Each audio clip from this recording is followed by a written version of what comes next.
গত দেড় দশকে উন্নয়ন আর আধুনিকতার ছোঁয়ায় বদলে গিয়েছে আমাদের বাংলাদেশ। আর এই রূপান্তরের পেছনে যার দূরদর্শী নেতৃত্ব কাজ করেছে তিনি হলেন বাংলাদেশের প্রাক্তন প্রধানমন্ত্রী শেখ হাসিনা।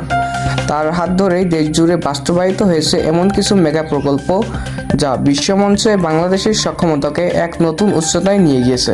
এর আগে কোনো সরকারই এত বড় মেগা প্রকল্প বাস্তবায়িত করতে পারেনি। বেশিরভাগ মেগা প্রকল্পগুলোই সাবেক প্রধানমন্ত্রী শেখ হাসিনার সময়ে বাস্তবায়িত হয়েছে। আজকে আমরা সেরা 5টি মেগা প্রকল্পগুলো সম্পর্কে জানব। আমাদের তালিকার 5 নম্বরে রয়েছে মাতারবাড়ি গভীর সমুদ্র বন্দর। কক্সবাজারের মহেশখালীতে নির্মিত এই প্রকল্পটি বাংলাদেশের প্রথম গভীর সমুদ্র বন্দর। প্রায় 17,777 কোটি টাকার এই প্রকল্পের ফলে বড় বড় মাদার ভেসেল জাহাজ সরাসরি বাংলাদেশে ভিড়তে পারছে, যা দেশের আমদানি রপ্তানি বাণিজ্যে এক নতুন দিগন্ত খুলে দিয়েছে। 4 নম্বরে রয়েছে চট্টগ্রামের কর্ণফুলী নদীর তলদেশে নির্মিত দেশের প্রথম road tunnel. One city two town মডেলে তৈরি এই টানেলটি নির্মাণে খরচ হয়েছে প্রায় 10,068 কোটি টাকা।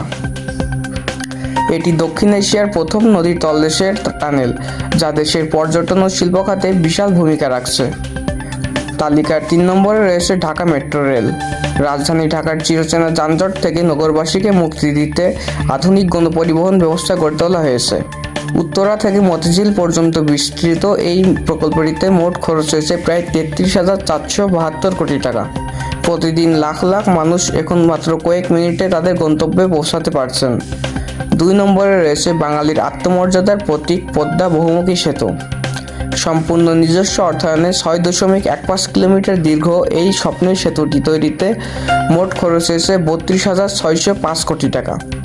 এই বহুমুখী সেতুটি দেশের দক্ষিণ পশ্চিমাঞ্চলের 21 জেলাকে সরাসরি রাজধানীর সাথে যুক্ত করেছে। আমাদের তালিকার 1 নম্বরে রয়েছে বাংলাদেশের ইতিহাসের সবচেয়ে ব্যয়বহুল প্রকল্প রূপপুর পারমাণবিক বিদ্যুৎ কেন্দ্র। পাবনার ঈশ্বরদীতে নির্মিত দেশের প্রথম এই পরমাণু বিদ্যুৎ কেন্দ্রটি সম্পন্ন করতে মোট খরচ হয়েছে প্রায় 1,13,000 কোটি টাকারও বেশি। এই প্রকল্পের মাধ্যমে বাংলাদেশ বিশ্বের 33তম পারমাণবিক শক্তির ব্যবহারকারী দেশ হিসেবে আত্মপ্রকাশ করেছে। এই মেগা প্রকল্প বিশ্বমঞ্চে বাংলাদেশের সক্ষমতাকে এক নতুন মাত্রায় নিয়ে গেছে। ভিডিওটি ভালো লাগলে লাইক দিন এবং শেয়ার করুন। ধন্যবাদ।